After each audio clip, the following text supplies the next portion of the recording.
Hello and welcome back to Community Economic Development. In this lecture, I'm going to begin to talk about the influence of national and state policies. I'm going to talk about the three approaches to national policy, and then I'm going to add something to this lecture about the economics contrasting oligopolistically organized industries with pure competitive industries. And hopefully that will give you a little bit of background for why intervention in economic development is so important. And then last, I'm going to talk about some federal policies. So there's been a long history of national policy on local economic development. It dates back to the Ordinance of 1785. The Ordinance of 1785 established the 36 square mile township and the 1 square mile section as the basic units of land division that you see down here. See on the figure below on the left-hand side? That's how a township was divided into the 36 sections, and then how each section was divided into parcels as a measure of real estate development. So you can imagine by organizing the subdivision of land in this grid-like pattern that had a permanent mark on the landscape that affects economic development today. Second is the Louisiana Purchase of 1803. In addition to the Louisiana Purchase, which purchased all the land to the west of the Mississippi all the way out to California, as later interpreted, there were other lands obtained as well. There was lands obtained from Mexico after the Mexican War. Then there was the Gadsden Purchase, which included lands like Arizona and New Mexico. And then lands ceded by Great Britain and the Oregon Compromise, and the purchase of Alaska from Russia. So all these purchases by the U.S. government certainly allowed for the future development and populations of those lands which were to become new states. In addition, the Homestead Act of 1862 allowed for people to populate the areas by providing them free land if they were willing to live on it and homestead on it. The Morrill Land Grant Act of 1862 provided grants of land to the states from the federal government for the purposes of building universities. Not only did it provide the land where the universities eventually developed on, but some of the lands were sold off by the state in order to fund and operate the universities. Here in the state of Illinois, we have a land grant university. It's the University of Illinois at Urbana-Champaign. In addition, the Pacific Railway Act of 1862 allowed for the Transcontinental Railroad. What that did was the first Pacific Railroad Act of 1862 provided both the authorization and the financial incentives for the Transcontinental Railroad. The act granted the Union Pacific Railroad and Central Pacific Railroad a 400-foot right-of-way and 5 square miles of land for each mile of track built. Congress later doubled the figure to 10 square miles 2 years later. But again, what that land did is not only provide the right-of-way for the train tracks to be laid, but it also gave the railroads great amounts of land which they sold off to pay for the railroad, and also they invested in land and became developers themselves. The Reclamation Act of 1902 established the Reclamation Service, which became the Bureau of Reclamation in 1923.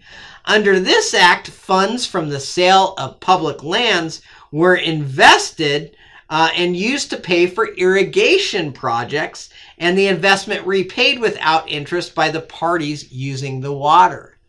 Similarly, the Colorado River Compact Agreement was among 7 states in the basin of the Colorado River, and what this did is it governed the allocation of the water rights for the river's water among the parties of the Interstate Compact. The interstate compact included Colorado, New Mexico, Utah, Wyoming, Nevada, Arizona, and California. So, of course, the provision of water resources would allow those states to develop. Similarly, the Tennessee Valley Authority was an attempt in the wake of the Great Depression to develop the Tennessee Valley, which was an impoverished area. Other New Deal programs as well, again, to bring back the economy using essentially Keynesian approaches to spur development and investment and to address the poverty issues throughout. And then, of course, one of the biggest investments the federal government ever made in economic development is the Federal Aid Highway Act of 1956, which funded the interstate highway system, as you see down here on the bottom right. Three approaches to national policy include, number one approach is to advocate nationwide reindustrialization. These are policies aimed at rebuilding the nation's industries with targeted tax incentives and infrastructure financing. The best known figure that supports this approach is Robert Reich.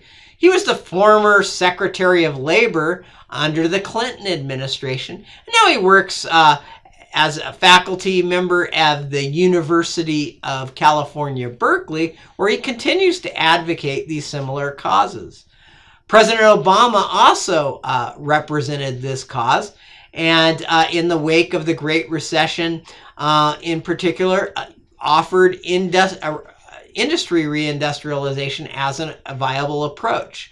Two programs were the Advanced Manufacturing Partnership and the Renewable Energy and Energy Efficiency Export Initiative.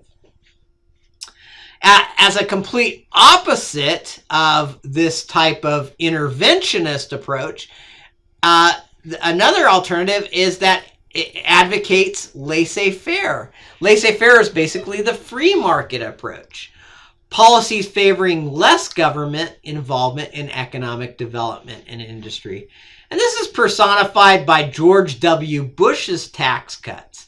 However, by no means should you assume that George Bush's administration was necessarily laissez-faire, although he was a staunch advocate of the tax cuts. The two best-known tax cuts was the Economic Growth and Tax Relief Reconciliation Act of 2001 and the Jobs and Growth Tax Relief Reconciliation Act of 2003. The reason I say that George W. Bush isn't necessarily a strict laissez-faire advocate when it comes to industrial and economic development policy is the tax cuts themselves, in turn, were supported and continued during the Obama administration. So there'd be a little bit of a conflict there. But in addition, other areas, the Bush administration was very supportive of strong intervention in the economy, in the jobs programs, and so forth. Additionally, in the wake of some of the financial scandals during the early part of the George W. Bush administration involving Enron and so forth, in the wake of that, George W. Bush signed into law the Sarbanes-Oxley Act, which basically created an unprecedented level of regulation of the financial industries and other industries as well. So again, these in other areas outside of tax policy, the record isn't so clear on the laissez-faire policies for George W. Bush.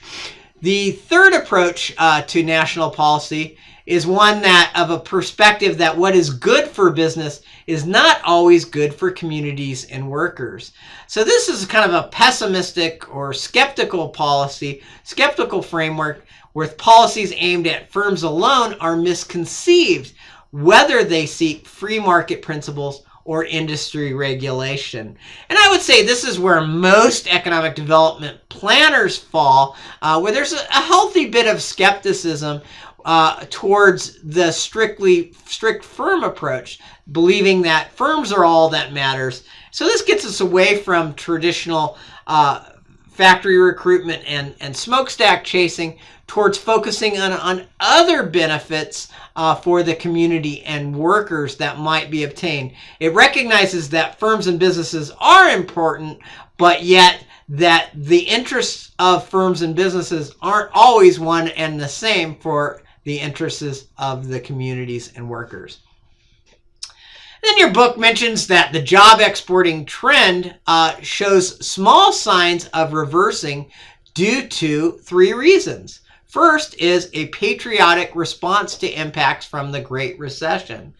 So basically, we've recently seen a return where there's been factory investment, industrial investment back in the United States.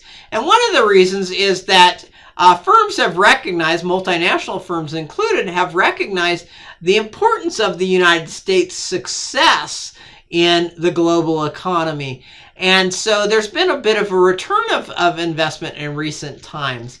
But probably more importantly than this altruistic reason is the fact that there's increasing labor and material costs in some of our foreign competitors, particularly China and India, where the standard of living is beginning to rise as a result of industrialization, making their wages more competitive with ours and making it not necessarily as dramatically cost beneficial to move overseas as to locate in the United States. The third reason is that the stagnant labor compensation in the U.S. recently has been coupled with rising productivity. So even though our worker productivity is rising at a healthy, dramatic rate, meaning that employers receive a lot of benefit by hiring lots of American workers, the wages have not corresponded, meaning that their costs are not rising as fast as the productivity gains are. Now I'm going to talk about a particular model that I think is useful for explaining why an interventionist approach is necessary. And basically, I'm taking a pot shot at the alternative number 2, which is the laissez-faire approach, and showing why this doesn't make sense in the case of how modern industries work. And so this is a model of oligopolistic competition or monopolistic competition. It was popularized in particular by 2 economists named Dixit and Stiglitz, and I'm going to be talking about their model. But it's particularly important for showing the types of inefficiencies that are natural in the market, in businesses, that justify a government intervention or a government concern for economic development. And this model is so fundamentally important for understanding what we'll talk about later, or agglomeration economies, and understanding the concentration of businesses and so forth. So we start out with this idea of a heterogeneous product. I want you to contrast this idea with the assumptions under a perfectly competitive firm. You might remember from your economics class that a perfectly competitive firm is one that there's lots of suppliers. There's a whole bunch of them. A lot of times the standard model used to be to think of a farmer's market, right? And so the key thing at the farmer's market is there's lots of farmer's markets. There's lots of people, lots of vendors selling their goods. And all those goods are the same no matter who sells them. So in other words, a cherry tomato sold by one vendor is exactly identical, no different than a cherry tomato sold by another vendor. So that's the idea of a homogeneous product. But a heterogeneous product is where differences matter. So it's a violation of the assumption of the perfect competition. But what all this gives rise, all those assumptions under perfect competition give rise to, is that the businesses are price takers. They're not able to influence the price of the market at all. In other words, if they charge a price that's higher than the market price, they will lose all their customers, because all their customers could get the exact same tomato from someone else for cheaper.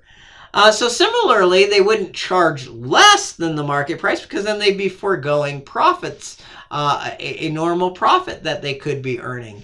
So they basically have to take the price as given. And that's the key thing with the idea of laissez-faire as being the best outcome, is that under this system where everybody's a price taker, that basically the sum of economic wealth, referred to as the sum of consumer and producer surpluses, are maximized. You can't do better. But as I'm going to show in this, in reality, that competitive market doesn't exist. So that the whole house of cards built on the competitive model begins to fall apart. So instead of assuming this, standard tomato, let's take a different product, and which is slight differentiation. Let's start with a product called a t-shirt. And a t-shirt can be manufactured with different colors. And so what we assume is that customers actually have different preferences. And these preferences are arrayed out in this circle. And the circle are these different colors. And this is a color wheel. So some colors are closer to others. For example, I'm wearing orange, so my favorite color right now will be orange. And it will say orange is closer to yellow and red. In other words, a yellow shirt is a better substitute for an orange shirt than a blue shirt is a substitute for an orange shirt. And a red shirt is a closer substitute to orange than an indigo shirt. So basically the idea is, if we have preferences, we have our first choice, right? Then all other choices are going to come at a cost. And we refer to that cost, that our choices come as a traveling cost. So a traveling cost is the cost that we have to make do with not getting our first best preference. And so the idea is we travel through preference space, and we give up utility when we can't get our first choice.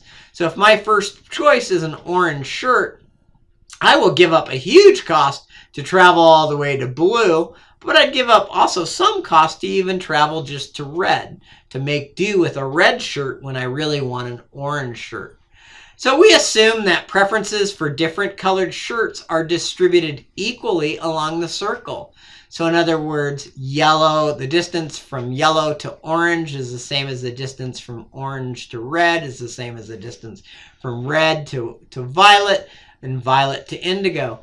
And by stating that even ordered preferences, I'm basically just going to show that this model doesn't just apply to preferences or preference space. It also applies to real traveling costs in general. So the distance we have to travel between preferences we refer to as traveling space. But actually, traveling space could also be a real distance, which is used to explain agglomeration in this case. So let's take that circle and unravel it into a straight line. So we're just taking the circle and we're opening it up and unraveling it. And so now we're looking at those even distances, and I'm centered on the orange color because that is my favorite color, my color of choice. Yellow, while yellow is a substitute, it's not a perfect substitute. So I'm going to have to, if I have to settle for a yellow shirt instead of an orange shirt, I'm going to have to pay a traveling cost to accept my second preference. much similarly, I would have to pay a traveling cost to settle for a red shirt. So the traveling cost is the utility cost it takes to travel through our preference space, and it's the cost that someone has to pay in preference space. So it's not a true dollar cost, it's just a loss of utility. So in this case, we start by assuming that all prices are exactly the same for all three colors. And we can assume that these are each three different businesses. You got one business selling red shirts, one business selling orange shirts, and one business selling yellow shirts. So again, if my preference is an orange shirt and I buy an orange shirt, I just pay the price of the orange shirt. But if I buy a yellow shirt, I pay the price of the yellow shirt plus my traveling costs. And so again, the traveling costs are going to increase the farther distance you are out from the color wheel. So again, the orange shirt customers pay both the price plus the traveling cost. So the key here, as I just stated, when we talk about a competitive firm model, in a competitive firm model, if one of the competitor raises their price, they would lose all the customers because the product is homogeneous. I can go get that same tomato from somebody else for cheaper. But in the case of oligopolistic competition or monopolistic competition, when they raise their price, they lose some of their customers, but only those right on the fringe. Only those that might have like a preference for kind of their real preferences between orange and yellow, or their real preferences between orange and red. So they only lose the customers on the edge. They don't lose all their customers. When orange shirts raise price, it loses customers right on the fringe, but nowhere near the losses of perfect competition.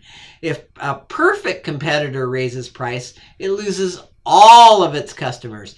So traveling costs can be different characteristics in preference space, or it can also be geographical differences in physical space. So you can imagine, right, if instead of these being t-shirts that I'm purchasing and I'm traveling through preference space, it might be like an entertainment center, or a restaurant, an dining establishment. If I have to travel very far away, if I have to travel from my town or my village of Chatham into Springfield to visit that restaurant, I'm not just going to pay the prices, but I'm going to pay both time, opportunity costs, gas, and other costs as well to patronize that other price. So my preference would actually be for it to be very, very close, or even right at my own home. So I think you're getting the idea. So what are the makings of oligopolistic competition? An oligopolistic competitive market has two key characteristics. First, the firms compete by selling differentiated products that are highly substitutable for one another, but not perfect substitutes. In other words, the cross-price elasticities of demand are large, but not infinite. Secondly, there is free entry and exit. It is relatively easy for new firms to enter the market with their own brands, for existing firms to leave if their products become unprofitable. And the second part is key because that means that the profits that can be made by increasing price, by taking advantage of certain preferences or brand loyalties, those profits will be earned only in the short run, because other companies will come in and mimic them. They'll innovate and copy, and those profits will disappear just like they do under the perfect competition model, but only in the long run. And in the long run, you might remember, the long run is defined when all inputs to production become variable, including your plant size, right? So all your costs are variable, including your plant costs. New plant operations, expanding greatly the amount that you produce, become variable in the long run. And so the long run's also the time it takes for free entry and exit to occur. So if there's profits in the short run, there's going to be incentives for new firms to jump in and compete. And what that's going to do is it's going to sink down my own demand. It's going to shift down the demand for my product because somebody else is now making something very similar. And so we think, I mentioned this about t-shirts, but I also threw in the word and said brands. Brand loyalty is extremely important in all oligopolistically competitive industries. You could think, for example, a computer, right? There are people that are super big Mac users and other people that are super big Microsoft PC users. Are they substitutes? Do they do the same thing? To some degree, but they're not perfect substitutes. And so that's why these kind of companies can get quite large and require some types of intervention. There's also other kinds of problems that occur with that, and I'm going to talk about some of those. But brand loyalty is a key idea here as well. So here is the Dixit-Stiglitz model of monopolistic or oligopolistic competition. And so the oligopolistic competition model is on the right. On the left is the perfect competition model. And you're looking at the model for a single business in both of these circumstances. So first of all, let's talk a little bit about the average cost and marginal cost curves. I just want to point out that these are identical. These two curves are identical on both the left and the right. So nothing's changing in those. They are what they are for the firm. It's just I've drawn a standard average cost curve, which is U-shaped, meaning that there's initially economies of scale and then diseconomies of scale beyond a certain production quantity. So they're U-shaped. And then the marginal cost curve always intersects the average cost curve at its lowest point. So you see that occurring. So this is just a standard drawing. Both of these firms have the same average cost curve and the same marginal cost curve. What's different, of course, are their demand curves and their marginal revenue curve. So on the left, remember that the competitive firm is a price taker, right? It has no ability to change price. If it charges a higher price, it loses all its customers. So it just sees a horizontal demand curve for its product, and it charges the price that the market provides for. So its demand curve is equal to its marginal revenue curve is equal to price. It's horizontal. And it produces exactly where that demand curve intersects the marginal cost curve. Marginal revenue equals marginal cost, the rule for the quantity produced. And we see it producing at Q competitive, right?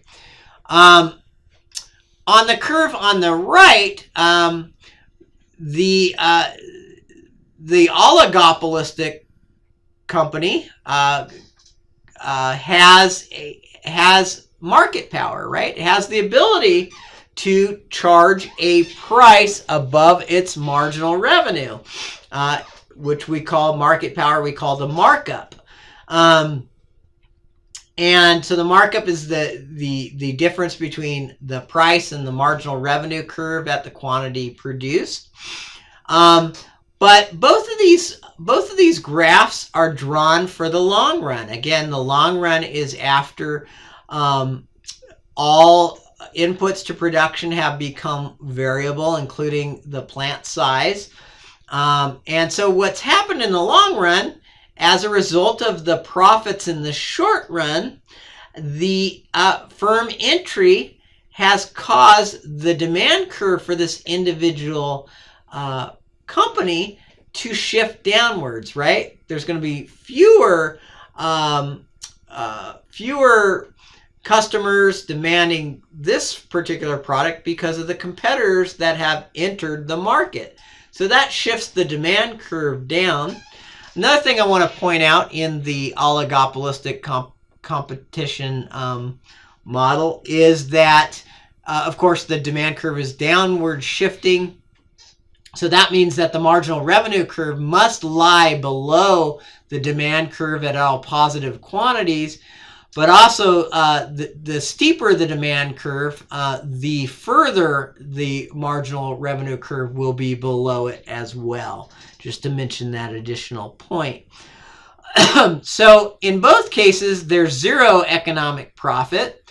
But the key difference here is there is an economic inefficiency in the oligopolistic competition model, and it's the shaded triangle area, which we refer to as the deadweight loss. It's the area where the price exceeds marginal revenue, right? Because in the competitive model, which is by definition first best, right, the price will equal marginal revenue.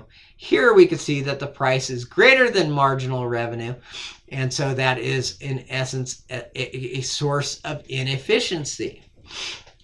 So in both types of markets, early entry occurs until the profits are driven to zero. Economic profits are driven to zero, which means that they're of course receiving a normal administrative normal accounting profit, but they're not receiving any economic profit.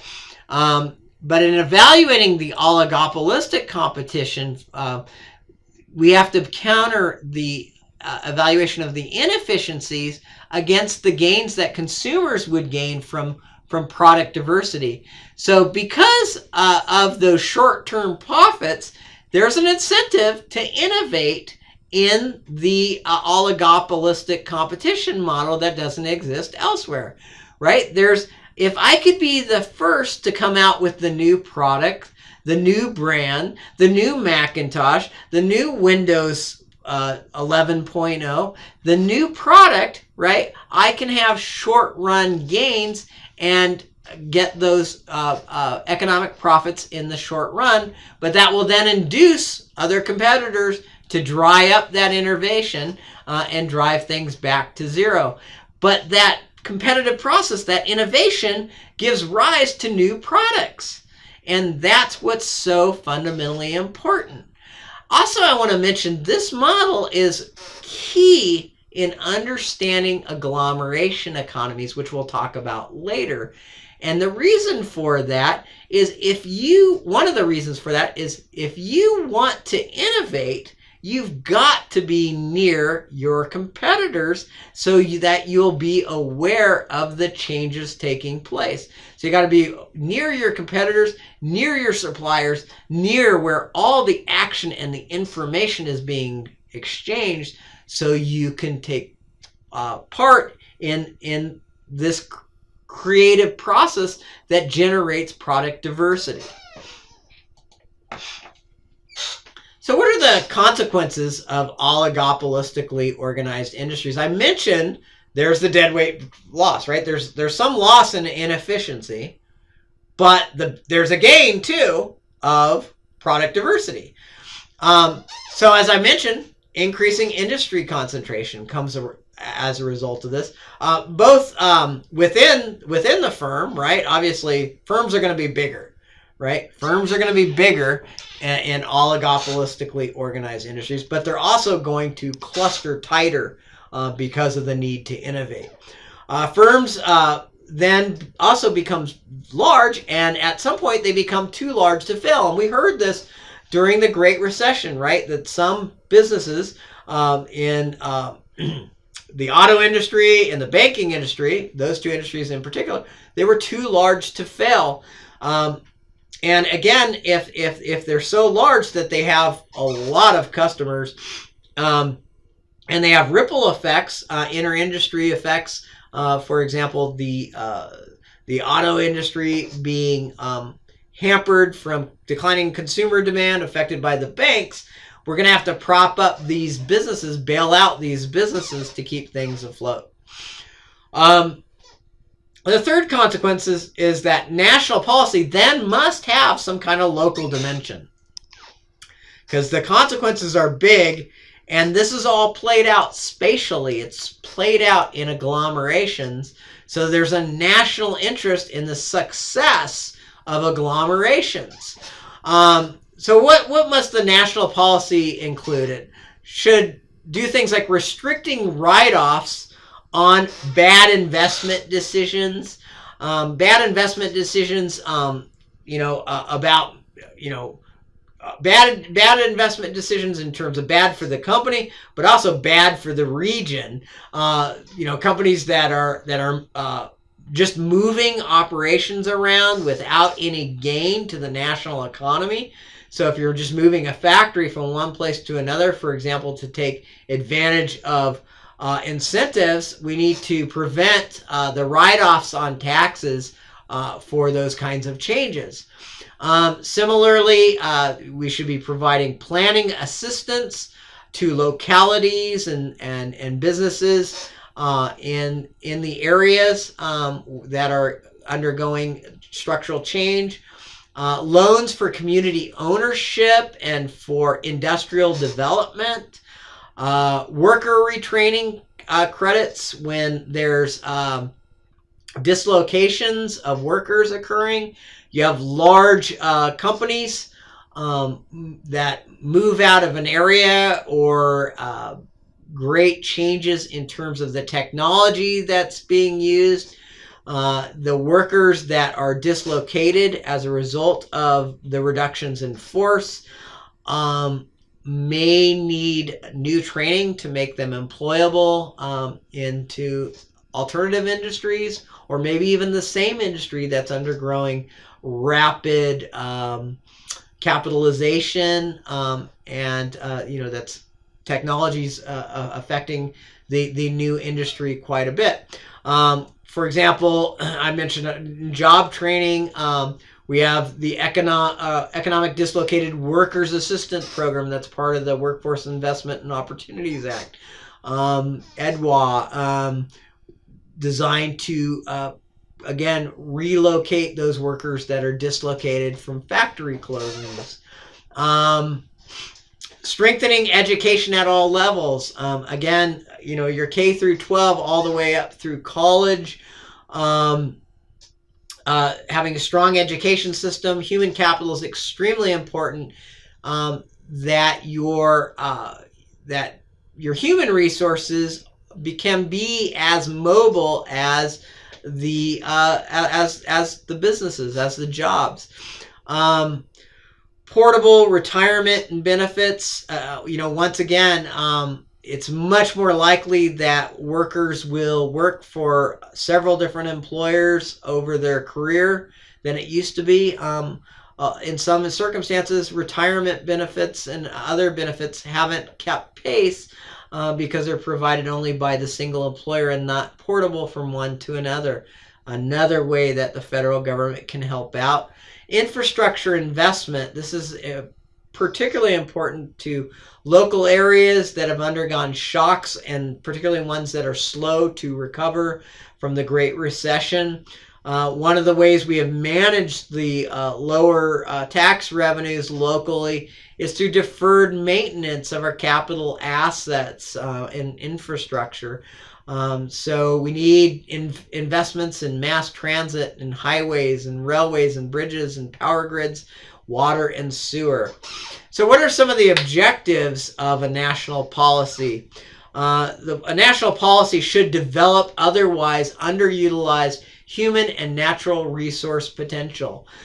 John Maynard Keynes, right, during at the time of the Great Depression, the big belief was the problem was aggregate demand. Aggregate demand, the demand for goods and services fell dramatically, and how best to increase consumer demand for goods and services. For a while, we can replace demand by having the government purchase goods and services until workers can get back to work. But the best way to do this is to increase the human capital, the ability of workers to, again, participate in the innovative process in designing new products, and employing natural resources more efficiently and effectively. So again, education, job training, measures that increase human potential, and other resource development, particularly developing your green technologies, so that we're using natural resources more effectively and efficiently, moving away from fossil fuel use towards green energy, and so forth, are all parts of this objective. Realizing opportunities for locally produced goods and services. Big effort right now in community agriculture, producing locally grown foods, considered healthy, but also what we're talking about here is import substitution. So one of the oldest techniques used for economic development is developing your export base, right? Developing those products that are used for export. Here, what we're talking about is producing locally produced products and services, which can actually have still a similar effect to exporting. Instead of increasing the exports, though, what we're doing is substituting the imports. So rather than importing all our food stuff, our vegetables and stuff, we're growing them locally, and so our net exports, or our net import, if we're an importing region, is reducing, or our net exports are increasing by doing this, and we're becoming much more sustainable as well.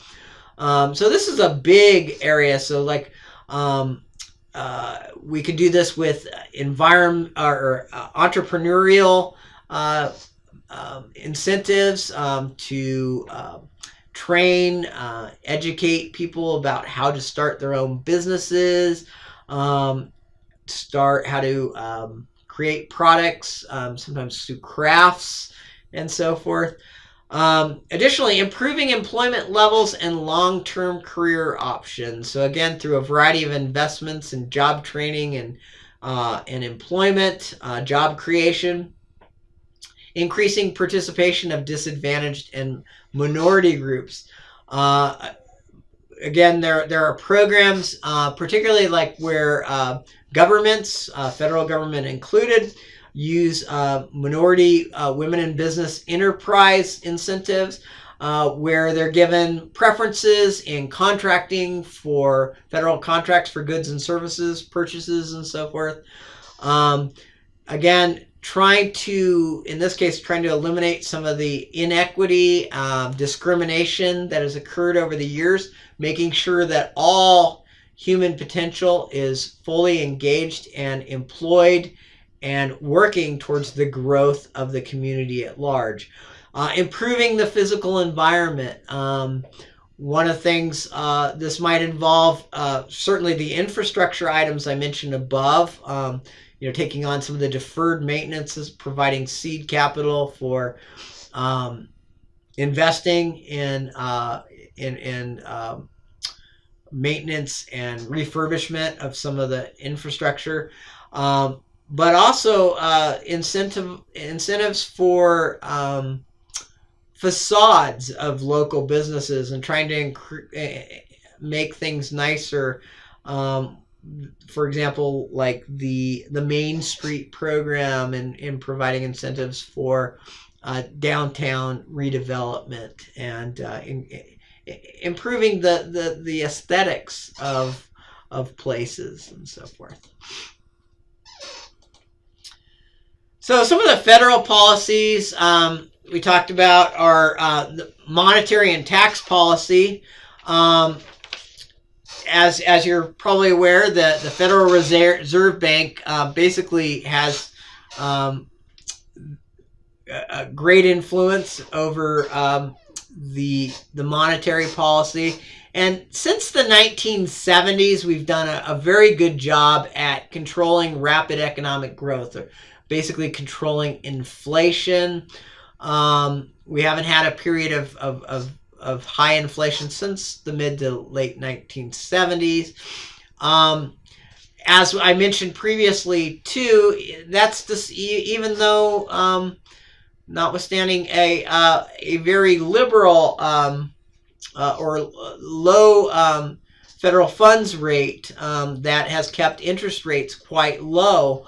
As I mentioned, the federal funds rate, hovering right about 1% right prior to the recession, the Great Recession, but still a quite liberal lending interest rates between banks, and that having a spillover effect of keeping interest rates relatively low throughout the nation. But at the same time, we've had great success at controlling rapid economic growth.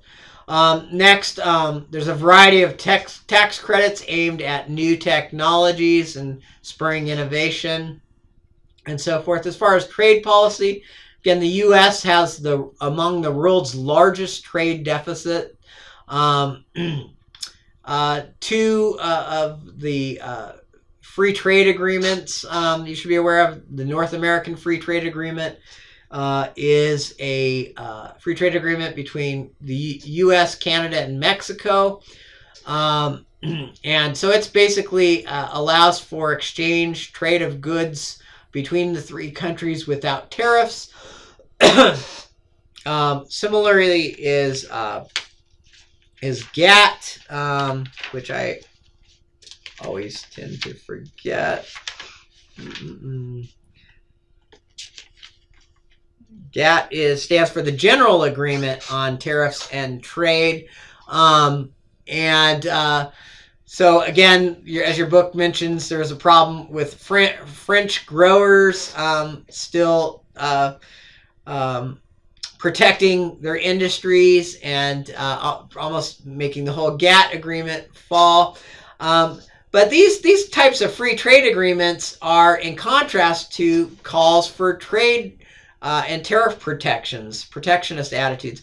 And some of you might be aware we are currently in a trade war with China, in particular, where we've been imposing tariffs on Chinese products that are imported into the United States, and they have been retaliating as well with tariffs on our goods. One of the problems with these free trade agreements is that the U.S. generally has a history of a fairly liberal trade, much more liberal than most parts of the world, China in particular. And so the question of what to do when our trading partners aren't being as fair, when they're protecting certain industries and not allowing for free competition can be a problem. And that's kind of what we're entering into with this current trade war right now. And time will tell how it works itself out. Most economists generally agree that the fewer restrictions on trade through tariffs and so forth, the better. That open trade is generally good for economic expansion. And again, just going back to even simple trading analysis done by like Ricardo and Ricardian trade theory of comparative advantage, for example, shows that trade is generally good but protections can be good for certain industries. So, for example, if you're a grower, an agricultural grower, and you're producing strictly for the domestic market, then tariff protections would be quite good because you're keeping out competition from foreign growers. If, on the other hand, you're producing primarily, and this doesn't just apply to growers, it can apply to manufacturers as well. If you're producing for export, of course, then the tariffs can be very damaging, as we're seeing with the automobile industry has some serious concerns about the tariffs and the trade war right now. So depending on what the industry is, protections can be good or bad. But in general, most findings from research show that protections generally result in outmoded, non-competitive firms. So firms can get kind of comfortable and not be willing to innovate and invest in remaining competitive if they enjoy too much protections from global competition. Welfare and workfare policy. Welfare policy has always been intended to be temporary, although it's been identified as a failed policy repeatedly over the years because it for its tendency to create work disincentives, and we've dealt with it a number of ways over the years. So going back before around the 1990s, the original welfare policy or Welfare Act was called AFDC, or Aid to Families with Dependent Children. And under that program, we saw repeated cycles of dependency where, people on welfare were very difficult to get off it. And we had a lot of long-term recipients, and even their children of recipients would become welfare recipients. And so there's this kind of generational problems.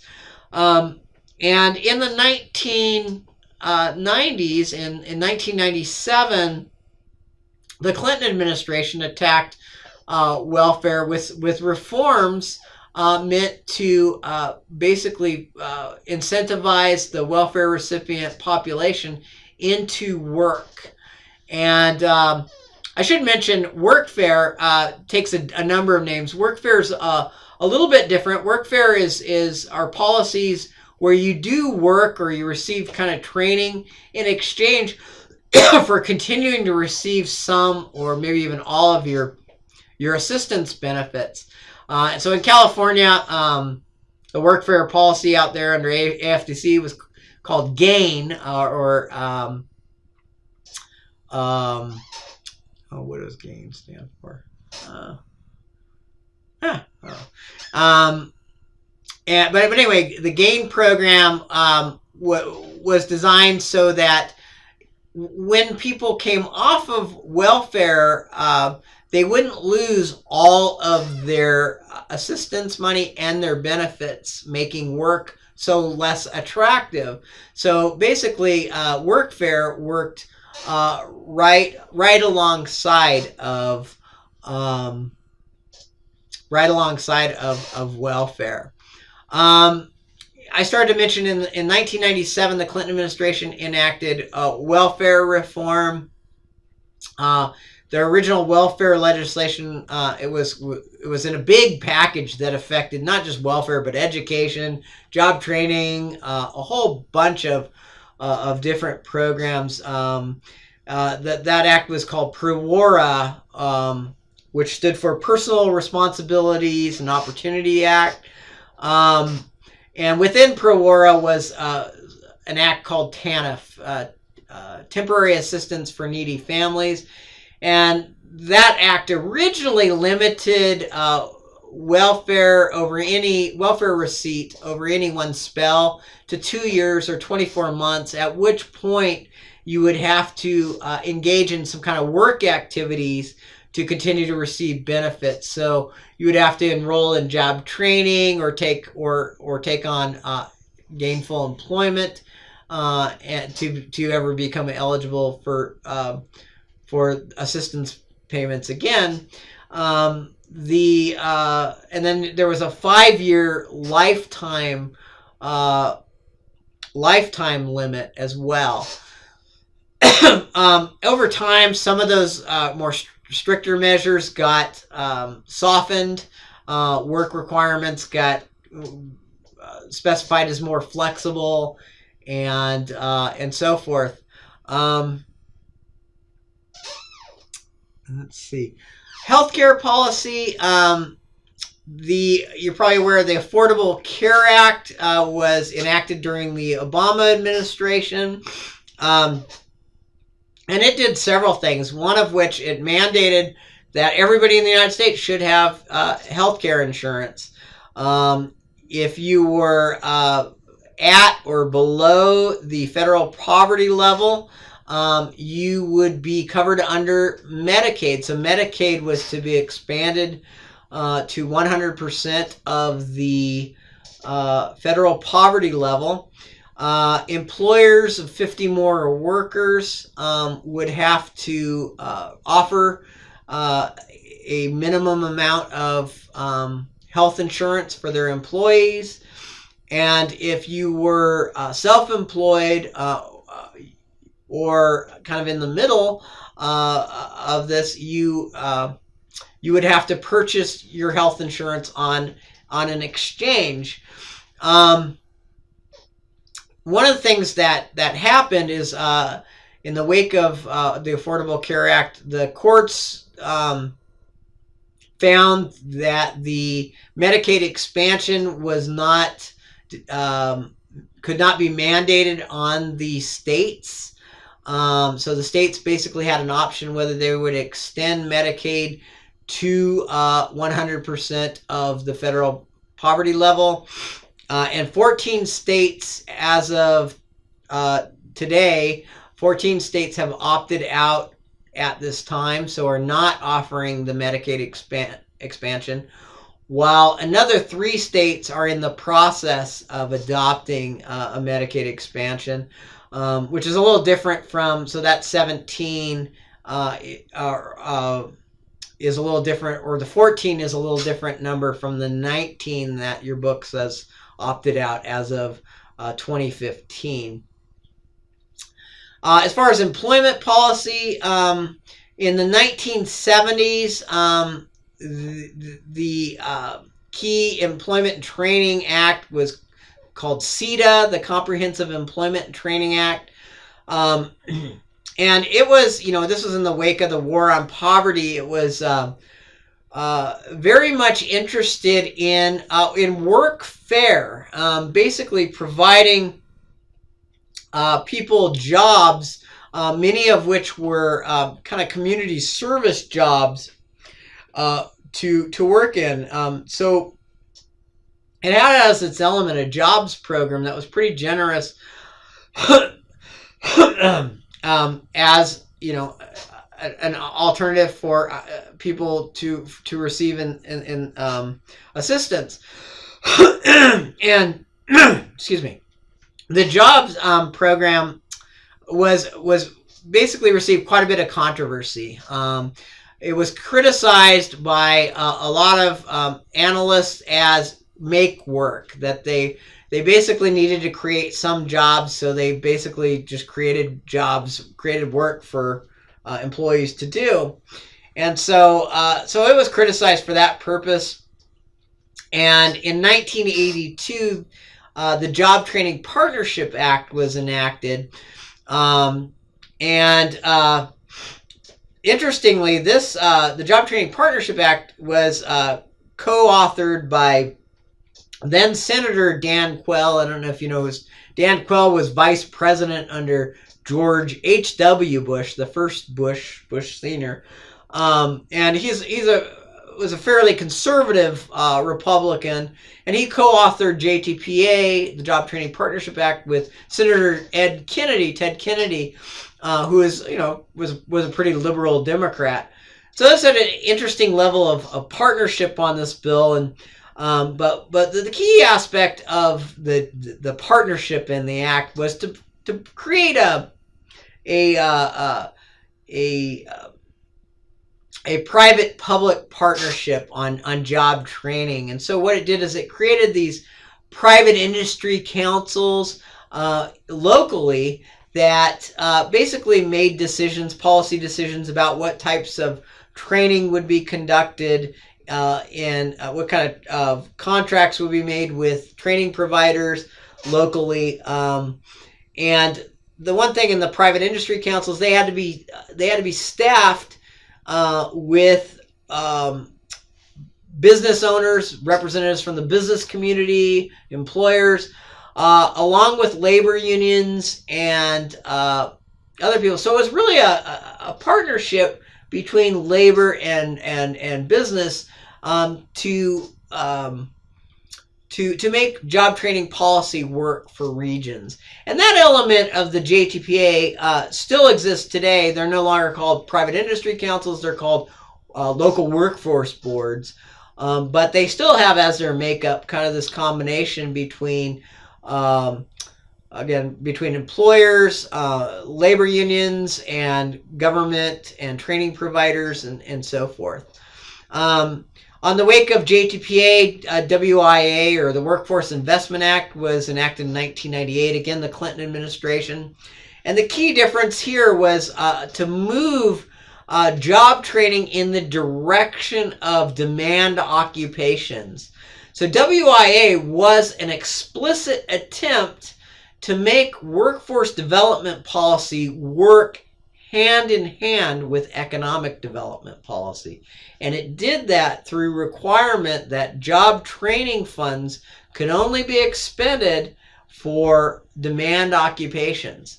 And so this required access to the labor market information to be able to identify what down the line, be able to forecast what will be the occupations of the future, and then train accordingly for those occupations.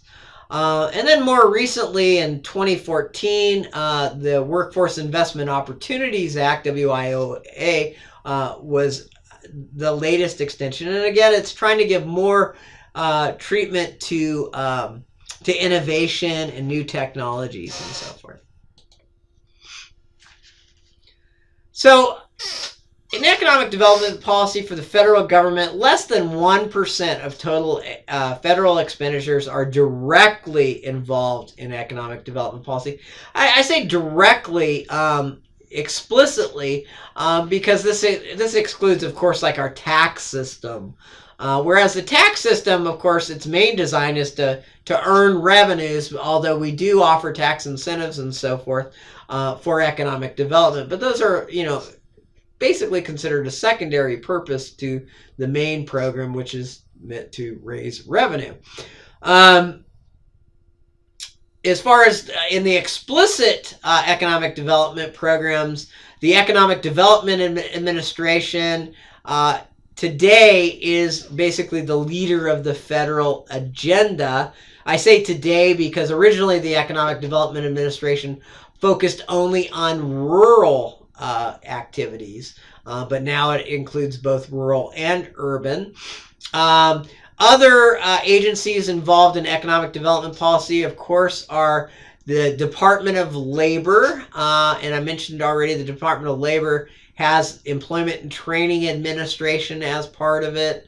So it oversees things like the unemployment insurance program, but it also oversees all of the job training programs, the Workforce Innovation Opportunities Act, and then it oversees labor market collection. Remember that critical piece in understanding the economy so that we're training workers for demand occupations. Then there's the Department of Housing and Urban Development, and HUD, of course, has a key role in housing and providing grant monies and overseeing the local housing authorities. But in addition, it also has a role in urban development, as I'm going to talk about down here.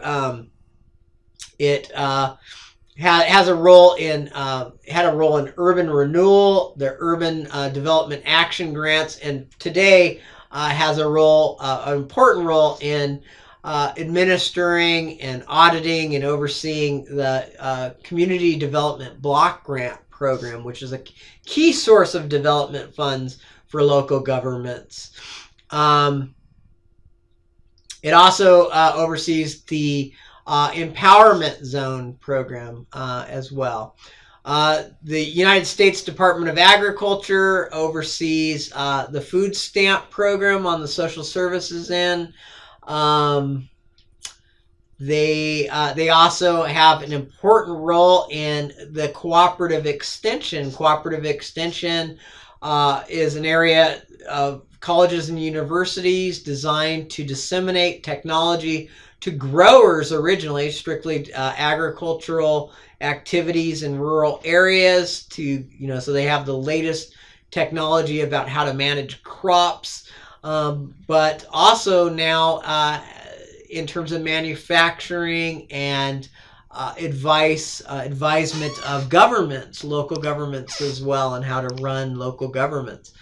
The Environmental Protection Agency has a role in the brownfields program, and as your book mentions, the brownfields program, both the Brownfield Action Agenda and the Brownfields Economic Development Initiative, these efforts came out of an unintended consequences of CERCLA, which stands for the Comprehensive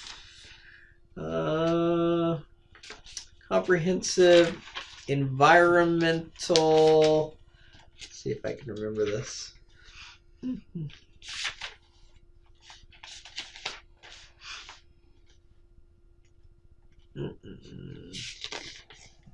I'm not going to remember the acronym. I think it's in your book, though. Comprehensive Environmental Response, Compensation, and Liability Act, better known as Superfund, and that's how I always keep track of that. CERCLA is Superfund. But what that act was designed to do was it hoped to clean up the brownfields, which are basically contaminated sites in areas that have suffered environmental contamination from former factories and so forth. But what it had done is, what CERCLA Act did is it made landowners liable for their contaminated sites, regardless of whether they were actually the ones that contaminated it or what. If you own the land, you were responsible. So if you buy the property and it's got contamination, you're now responsible for it. And what that did is it basically caused these dirty brownfields to remain vacant, because nobody wanted the liability for them under CERCLA. So to basically develop that, or we needed a mechanism to help clean up the brownfields, and that's where these EPA brownfields initiatives came about. Small Business Administration offers a variety of technical assistance and grants to small businesses. Health and Human Services Department administers the welfare program today, TANF, PROWARA, really the TANF provisions, as well as Medicaid.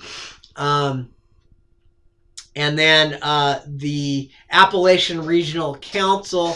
I mentioned the Tennessee Valley Authority earlier, but the Appalachian Regional Commission was also an intervention of the federal government in a specific region for explicit economic development purposes. The Appalachian region has been a forever lagging, economically speaking, lower income place that has been just persistently problematic. And so the ARC is an area that invests in that area, in education and so forth, for areas that largely grew up around coal mining and so forth. So I got three categories really of these programs. The rural modernization programs included the Tennessee Valley Authority, Rural Electrification Administration, and Cooperative Extension. Urban revitalization included the Model Cities program, which was created during the Lyndon Johnson's administration as War on Poverty. Urban renewal actually dates back to the Housing Act of 1949, which provided monies to cities for slum removal. The idea was originally to get rid of slum housing and replace it with good, high-quality housing. But basically, the whole huge city blocks were eliminated, and today it still is around in terms of redevelopment, and I'll be going into redevelopment in a great deal, which redevelopment is also related to this issue at the bottom of Kilo versus City of New London. I'll be talking about that in a moment. Then getting away from these kind of one of the things with urban renewal is that there was a lot of housing, a lot of people displacement. People put out of their neighborhoods, out of their homes, displaced. So UDAG, or the Urban Development Action Grants, and CDBG, the current Community Development Block Grant, were attempts to basically avoid the problems of urban renewal under the Housing Act of 1949. UDAG basically provided grants to localities for community development. The program then was criticized as being heavily top-down, not allowing for local planning. CDBG differed and replaced the UDAG by making local planning a key element for how the funds would be used, and it had requirements about participation, minority participation, and so forth. So again, to avoid some of the harshness associated with redevelopment policies, particularly under urban renewal. Empowerment Zones was a program enacted under, again, President Clinton. Empowerment zones are a little different than enterprise zones, which enterprise zones we talk about as a state program. Empowerment zones are different in that they do offer some tax credits, but they're much more. There's much more community involvement, similar to the CDBG. So there's like participatory requirements. There's also requirements within the empowerment zones about hiring low-income workers from within the zones and training them. There's a lot broader menu of interventions than just tax incentives, which tend to be associated with the enterprise zone program. Neighborhood stabilization program. This is a program that came in the wake of the Great Recession. It was enacted by the Obama administration as a way to stabilize neighborhoods that particularly had a lot of vacancies due to foreclosures. And then the brownfields, the 1995 Brownfield Action Agenda, again, that was in response to the unintended consequences of CERCLA, and then the Brownfield Economic Development Initiative as well.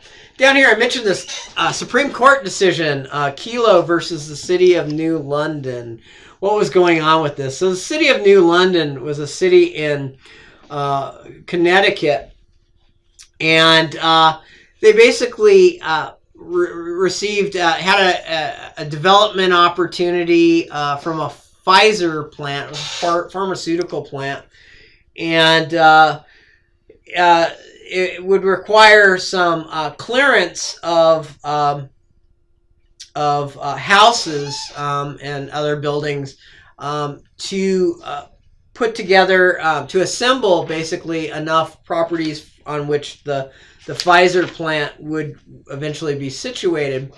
One thing to understand is it's perfectly constitutional that the government can take property owned by private citizens in the United States as long as it pays fair market value for the properties. So the specific language in the Constitution we refer to is called the Taking Clause. It's part of the Fifth Amendment to the Constitution, and it reads, nor shall private property be taken for public use without just compensation. So in essence, the government can take private property and use it and use it for public purposes. There have been a series of Supreme Court decisions that hinged on whether a public use and a public purpose were the same thing, and generally the Supreme Court had deferred to the local legislatures, in this case the city councils, in making that kind of determination or proclamation that there was enough public interest. So the Kelo decision found in favor of the city of New London, found against the property owner, the house owner. The homeowner's name was Kelo. And again, what was unique though about this, and what created somewhat of an uproar, is that the city of New London was turning this private property over to another private property owner. It was basically giving away the land it had paid for to a developer to build the new plant on. And so that riled a lot of private property rights advocates. In all honesty, it was. There's no question it was the right decision.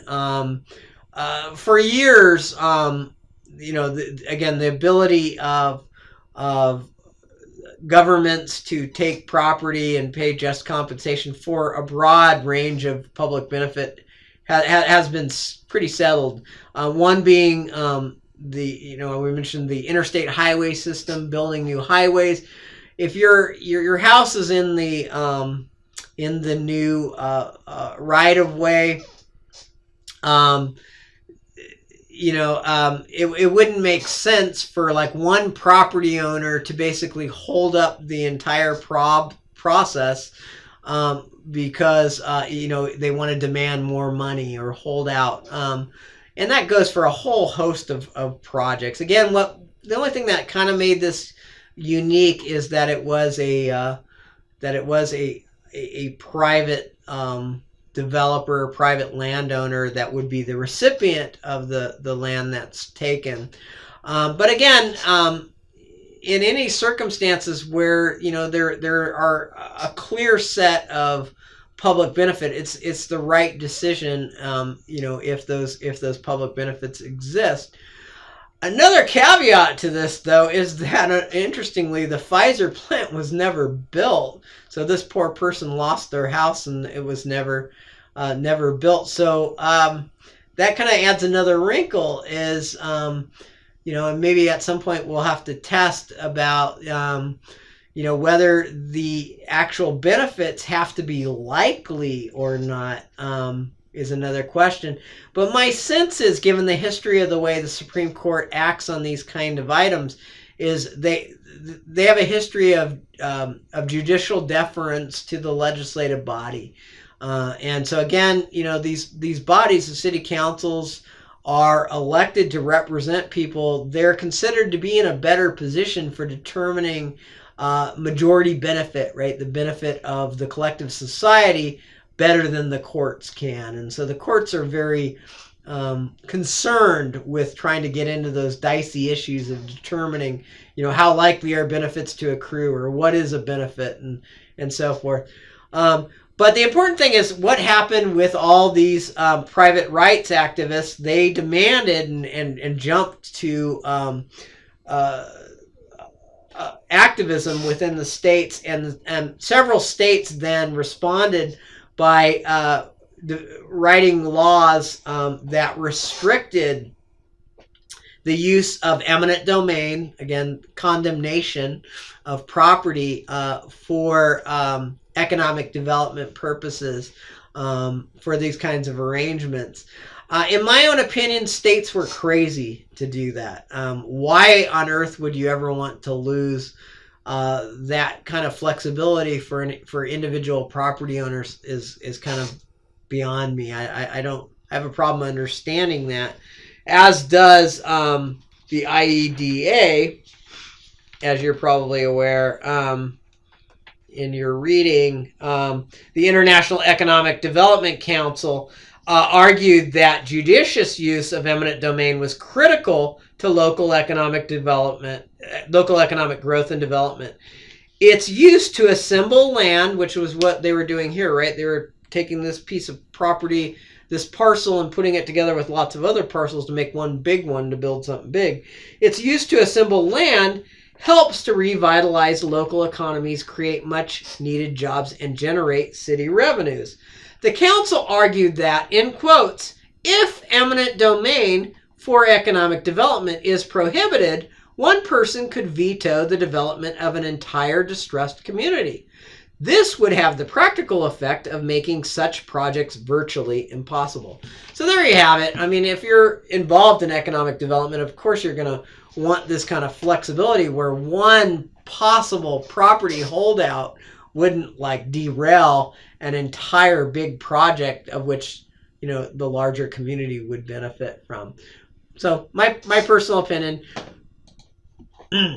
So in summary, we talked about the influence of national and state policies. Actually, we got state policies coming in the next lecture. But we talked about 3 approaches to national policy. And I gave you an economic model that contrasted the oligopolistically organized industry with the competitive industry. And we saw how the oligopolistic or monopolistically competitive industry is really the right model. It's the far more common model that exists to explain businesses today. So that's the model we want to really work with when we're working with economic development policy. And it explains that we need to take a much more interventionist attitude towards economic development policy. And the laissez-faire model that's promoted in business schools really doesn't make sense. It just really is not, unless you're dealing with the smallest of businesses. It really doesn't have any place in the discussion. So out of the 3 basically arguments to the laissez-faire approach, seems to be the less realistic, less grounded. And we don't see a whole lot of it today in the economic development world. Instead, interventions are required to manage agglomerations, concentrations of industries, concentrations of businesses, and large firms. So we've got to be ready to intervene and intervene quickly. Then we talked about some of the specific federal policies that are available and that shape the framework in which state and local policies are worked out.